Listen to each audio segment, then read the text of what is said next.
I think that, you're calling it not being very nice to my staff. Me and her had a good conversation. I mean, the lady, she said she was even going to try to help me. She even wanted to let me come today.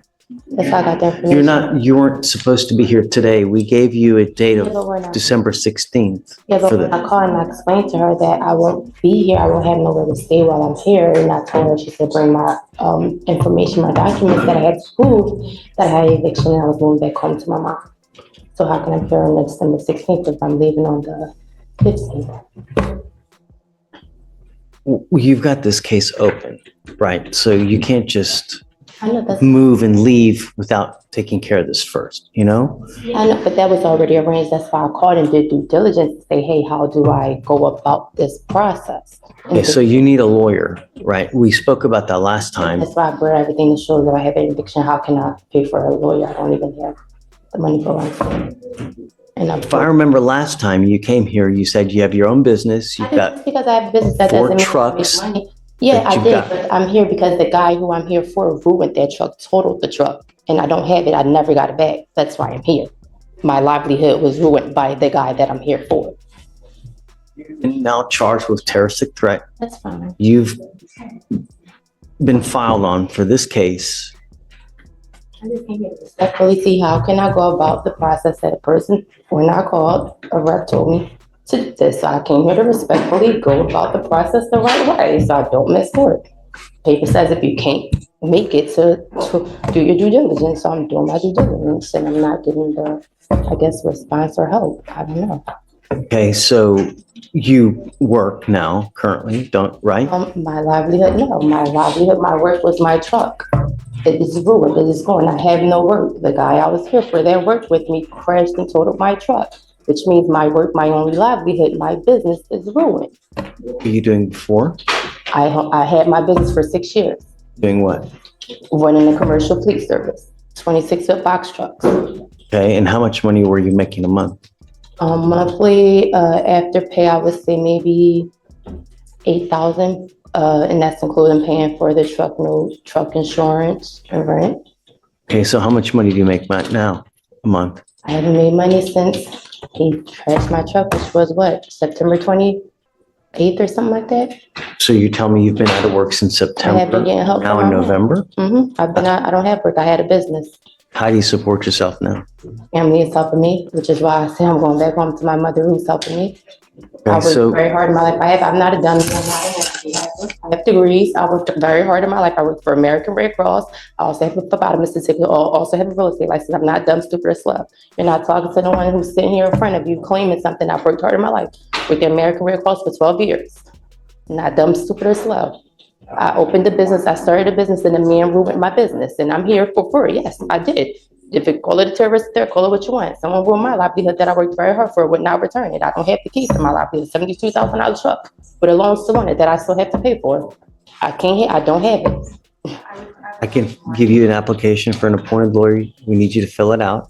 Don't just put zeros. I need to know everything about you, how much money you have at the bank, how many cars you have, house,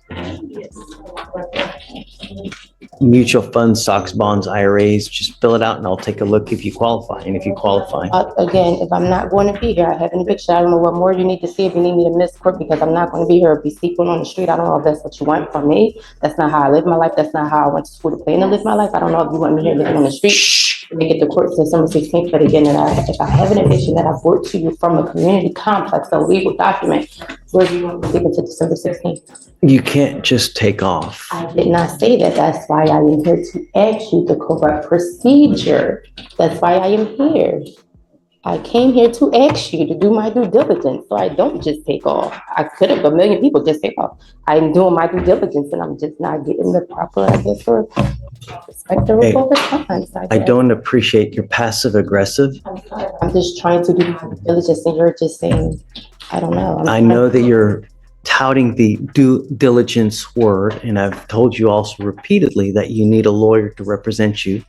The lawyer can give you guidance. I cannot. I can't give you legal advice. I cannot give you guidance. I can only tell you that you need a lawyer, what you're charged with, what you're facing, the bond conditions that you have. At this point in the game, it's lawyer. You need a lawyer. I've told you that you need to go hire one. You're telling me that you don't have money, that you've not worked since September. So the next stage is I give you an application to fill out. And I'm going to give you an application to fill out, but don't give it to me with all zeros because I'm going to send it back to you. Just fill it out honestly, fill it out thoroughly, and I'll take a look whether you qualify. And if you do, I'll provide you with a court-appointed lawyer.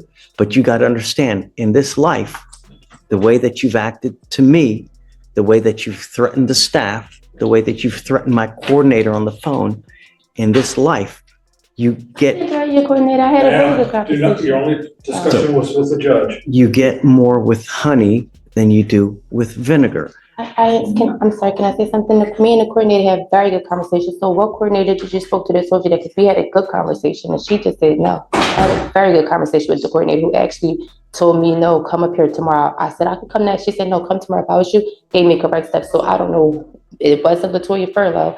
I don't appreciate that part because I've never had an incorrect conversation with anyone on the phone. I called one time and got that information one time from a lady who thanked me, and I had a conversation outside of this with that person on the phone. So it wasn't out of a conversation at all. This is a subtle but important courtroom moment. The judge is basically giving life advice wrapped inside legal guidance. In court, attitude matters more than people realize. If a defendant argues with their own lawyer or the judge, it can destroy their credibility instantly. What do you think? Should judges give life lessons like this, or should they stick strictly to legal rulings? Rome wasn't built in a day. So if we give you a lawyer today and you start hooting and hollering, well, I don't have this, I don't have that, it takes time. Yes, sir. You're judging me. I'm not like that. I'm not like that.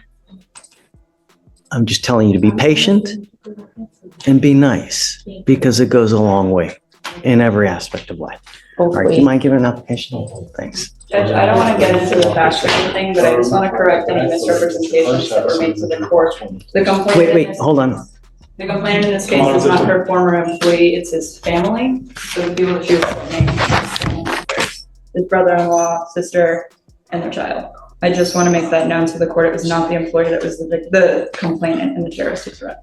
Okay, do we have proper bond conditions in place now? They don't speak English. Yeah, say anything. Ma'am, Ms. Furlow, it's not your turn to say anything, just please. You have the right to remain silent. Exercise that right.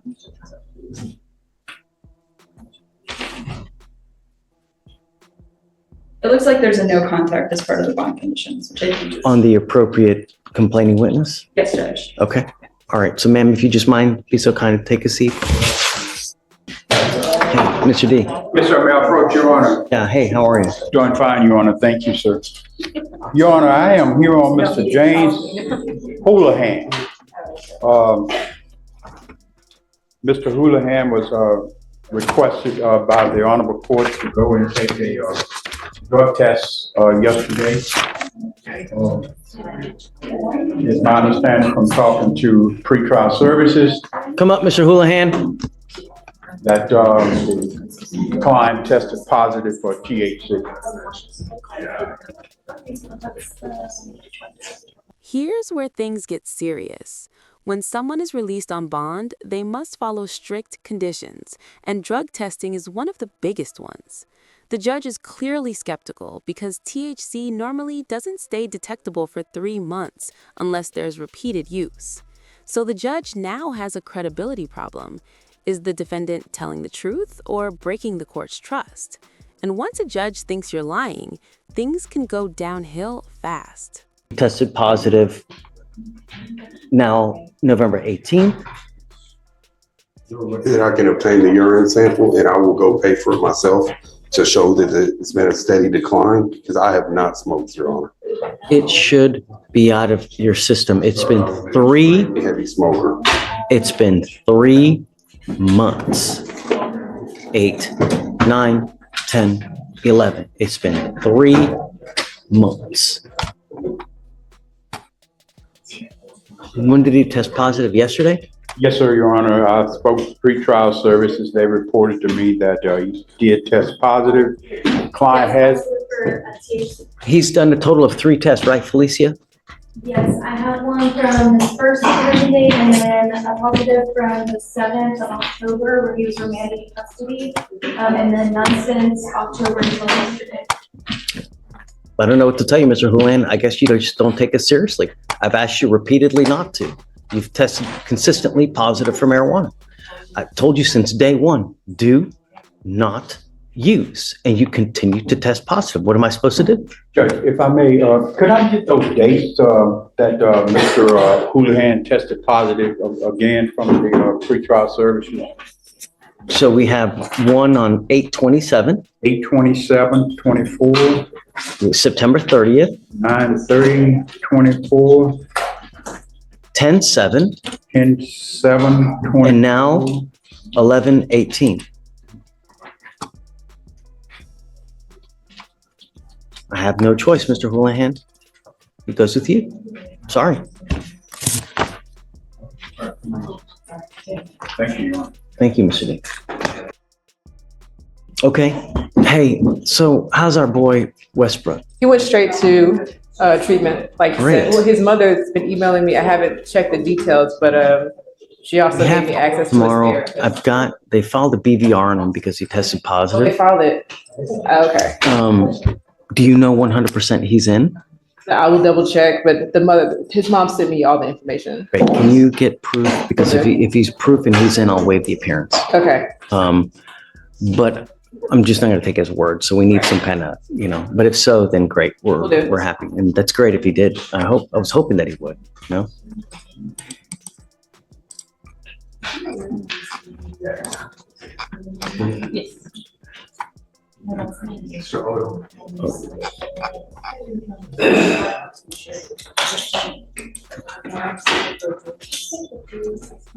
So he's on probation upstairs. And DVR upstairs? Or Mr. Odom, This part of the hearing is incredibly important legally. The judge is explaining a deferred probation deal, which is actually a huge opportunity for the defendant.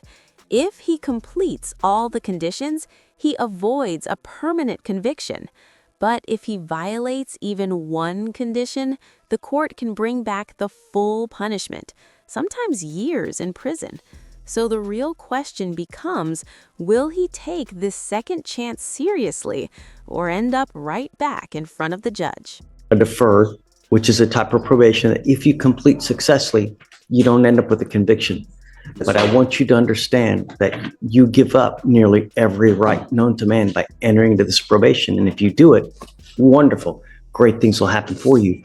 But if you break it, you don't do your conditions, you test positive, you're in a very tough court.